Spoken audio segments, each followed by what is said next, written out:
Hey everybody, welcome back to Tim Travels. It's Terry, your host. It's November 17th. A lot of interesting people born this day. John Boehner, former Speaker of the House, Republican from Ohio. He was born on this day in, I think, 1949. Lorne Michaels, the longtime producer of Saturday Night Live, as well as like a lot of other movies and stuff. He was born on this day in 1944. And Martin Scorsese was born on this day in 1942. And he's got another apparently great movie out with a lot of the usual suspects that he uses for acting roles. Killers of the Flower Moon, I believe it's called. It's based in history. It's about the Osage tribe and murders and stuff like that. So it's a historical piece. I mean, I'm sure they took some artistic liberties with it. Who else? Oh, you know who else was born on this day? Field Marshal Bernard Law Montgomery, who was basically the senior operational commander for British forces during World War II, fought in North Africa as well as in Europe. If you ever saw the movie Patton, he plays a role in that. And you know, I don't remember the actor that portrayed him, you know, but anyway, so famous World War II field marshal. So I wanted to talk today about some stuff that's kind of like always in the background, but no one ever really talks about it, I think, because there's a stigma attached to it. And you know what that is mental health in trucking. And trucking, and I'm talking to anybody who's in trucking, but also people that want to come into trucking, because in a lot of ways, and I do think this has something to do with why companies like to recruit veterans, because in some ways trucking is a lot like the military. It is a lot of hurry up and wait. It is at times super stressful, like life-threateningly stressful. It is dealing with all sorts of different people constantly.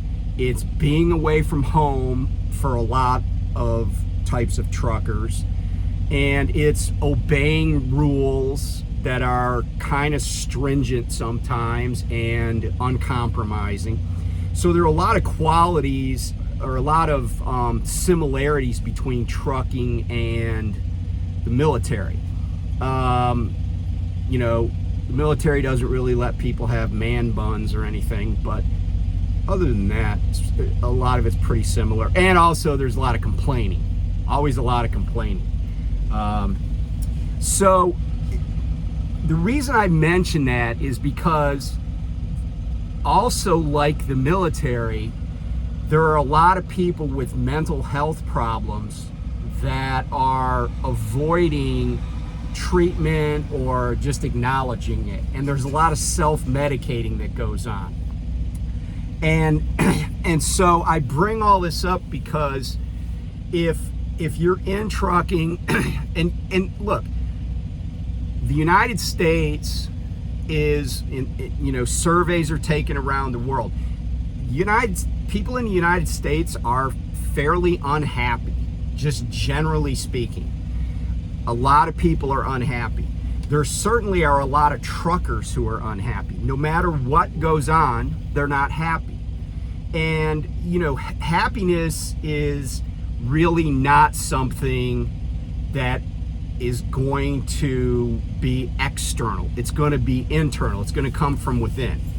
And a lot of people, you know, and you could see it, right? Like you could see when a trucker is like held up by a couple of minutes, it's like the end of the freaking world.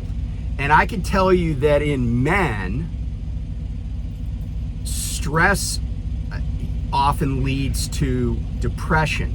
And depression in men often manifests itself by what I call adult onset assholism. And I'm speaking from personal experience. A lot of people, it's kind of funny, right? A lot of people have depression that's undiagnosed, and they're like constantly angry about something. Now, I know people that watch my videos might be like, well, Terry, you're always angry about something. You're always complaining about something. And it is true that I will point out shortcomings that I see from government officials, from company officials, and stuff like that. But I don't focus too much on truckers' shortcomings because I have my own. And like there's plenty of YouTube sites like, what is it, Idiot Truckers or what? I don't focus on that. I mean, even when people do stuff that's stupid, I'm just like, that was a bad choice. But it's important to understand that if you have mental health problems and you're in this industry, or you're going to come into this industry is not going to fix those. Now, it's probably true that most industries won't. But my point is that if you suffer from anxiety, depression, anger management problems, this industry is going to exacerbate that. And one of the things that we see, because we often talk about training, and we often talk about how people act during training, both trainees and trainers.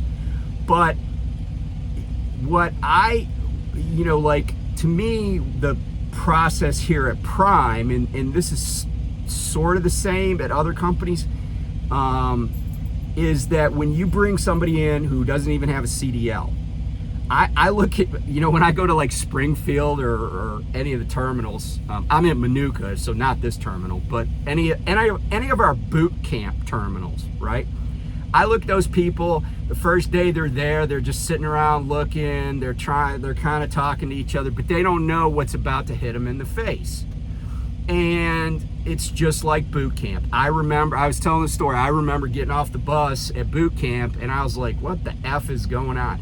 But then I also remember being a recruit company commander and seeing that look in people's faces when I was like yelling, things to do and trying to get them organized, stuff like that, get them through what we call the P days in processing. But then the new recruits, right, they get their little pouch, their little fluorescent yellow pouch, they get their vest, and then they start walking around in groups. I kind of feel like the first 2 days, I had this epiphany the other day when I was on the pad in Springfield for my training. I was like, man, we ought to make them do close order drill the first couple of days. Just get some retired military guys to go out there and freaking march them around. It wouldn't be called the pad, it'd be called the grinder, or the drill field, or whatever you want to call it. Just get unit cohesion going on. But then they're into an environment, and if you're coming to Prime, you're going to be in an environment that you haven't been exposed to before. A few people will come through CDL training that have done it before, but maybe they let their license lapse or something like that. But for most of you, it's going to be a new experience. Now, if you've done many things in your life, had different careers, it's probably not going to be that overwhelming. But for other people, it is.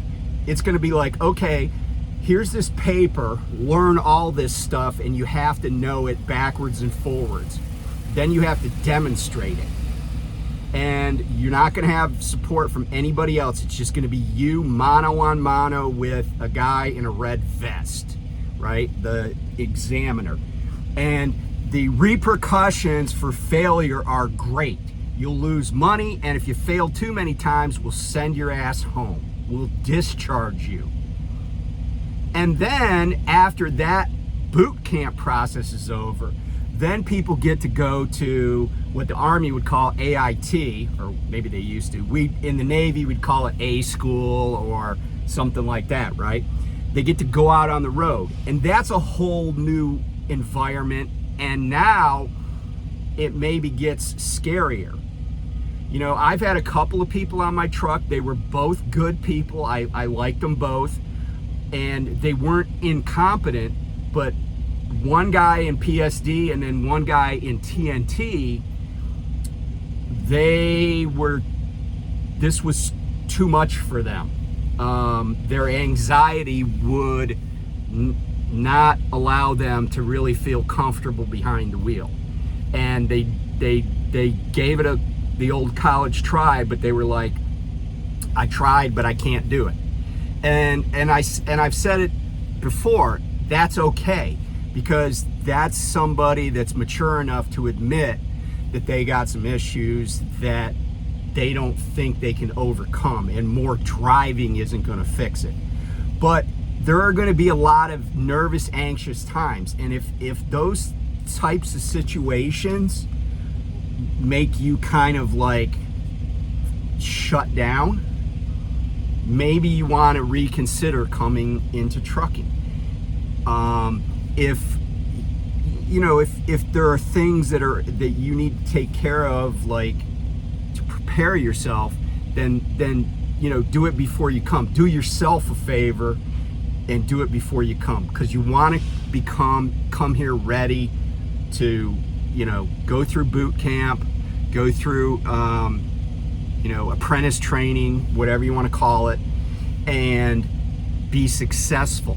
But also, you want to have the personality of being able to accept the ups and downs.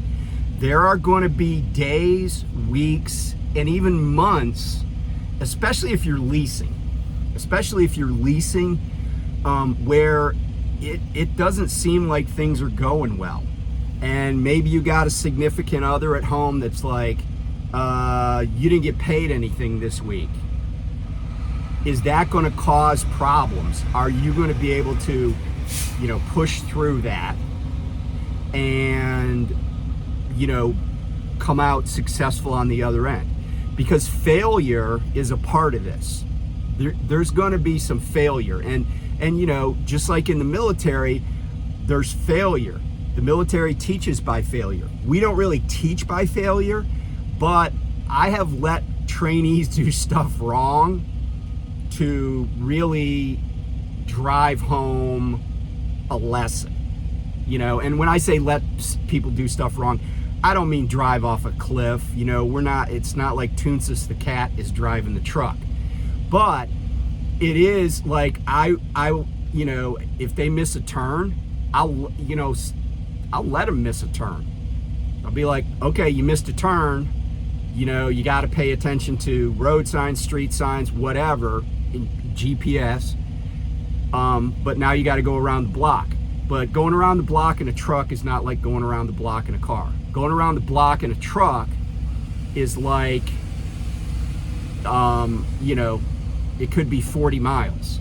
And I know that sounds extreme, but stuff like that happens. And where drivers get in trouble is they panic, right? And that's the other thing you need to have control of, is your adrenaline, right? They miss a turn and they only had 5 minutes to get there.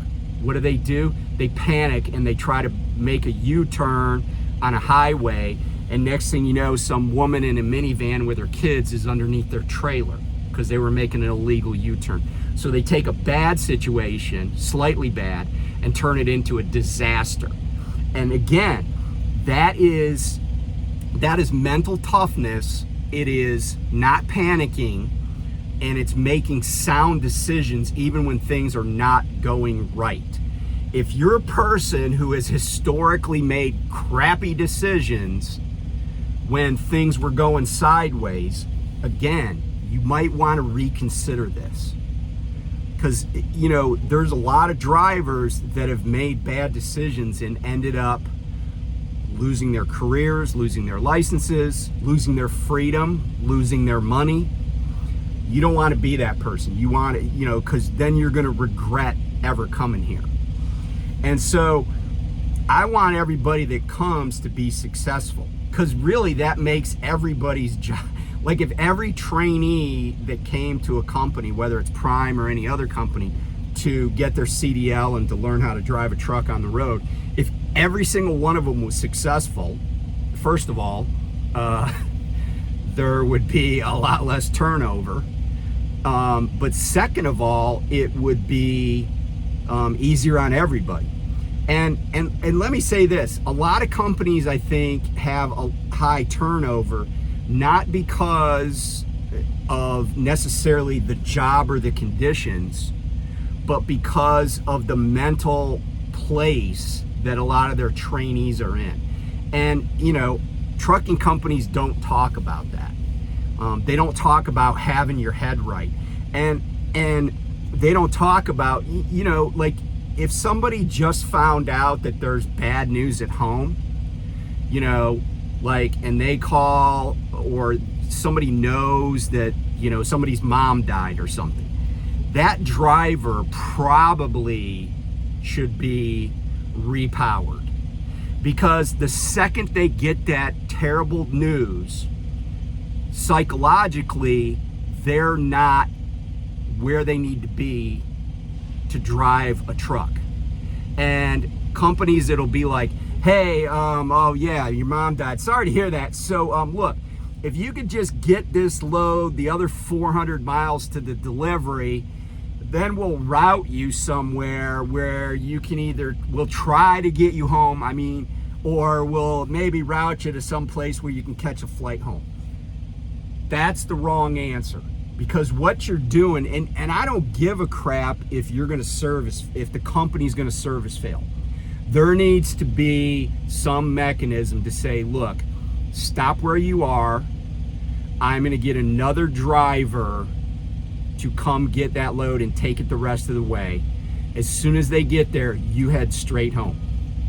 And if it's a company driver, you just buy them the fuel, let them go straight home, unless flying is like if they're on the West Coast and they need to go to North Carolina, maybe, don't just say, hey, look, take this truck to this place, park it, go to the airport, get a plane ticket home, right? Go home.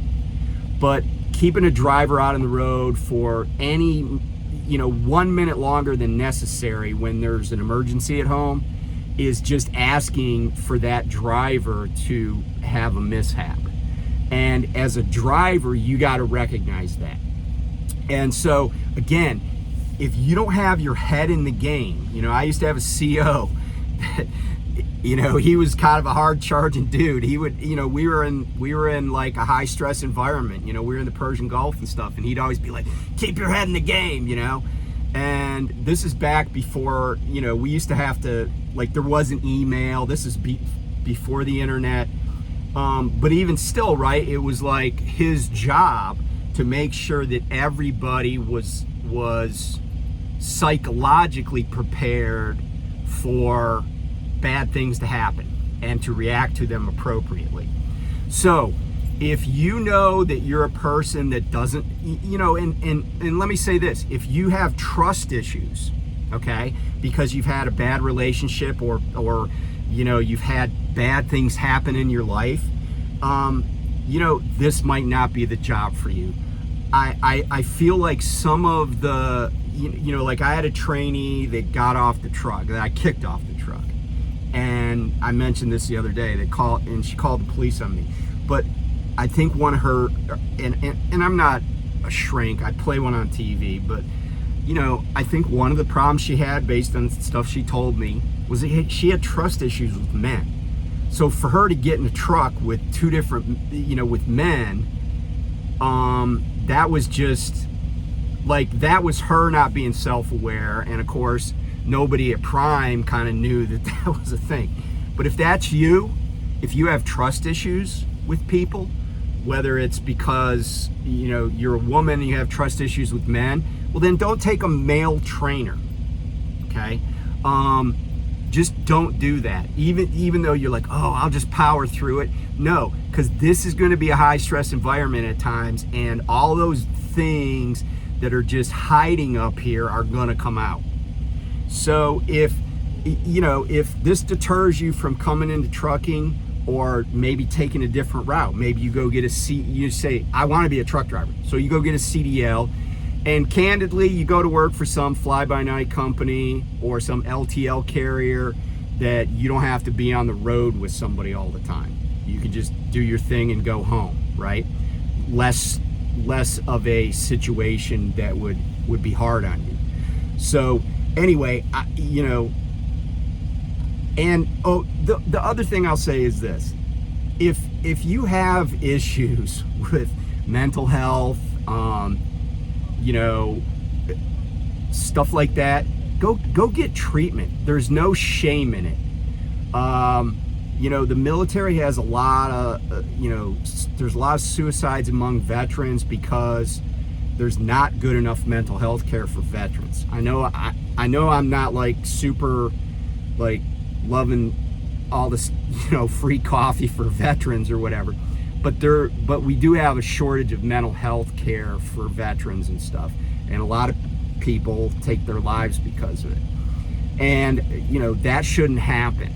And if you're one of those people that you're like, things aren't going right, and I see a lot of the behaviors. I see truckers that are hoarders. That's a sign of mental illness. People that don't take care of themselves. They don't physically take care of themselves. They don't bathe.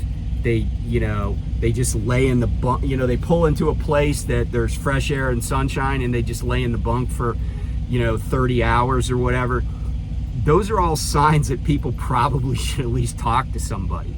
And I know Prime does have some numbers you can call to talk to somebody, but there's also other resources available, and if you seek them out, you might enjoy your life more, and you might enjoy this career more. Not every day is great, but if you have a bad day in trucking, it shouldn't mean that you're having a bad life, is what I'm saying. This is just a job. And it shouldn't, your job, and this is unfortunate that it does, but your job should not determine your happiness. And so anyway, I hope this might help somebody. It might make somebody, ask some tough questions of themselves. I think self-awareness is a big benefit if you're self-aware.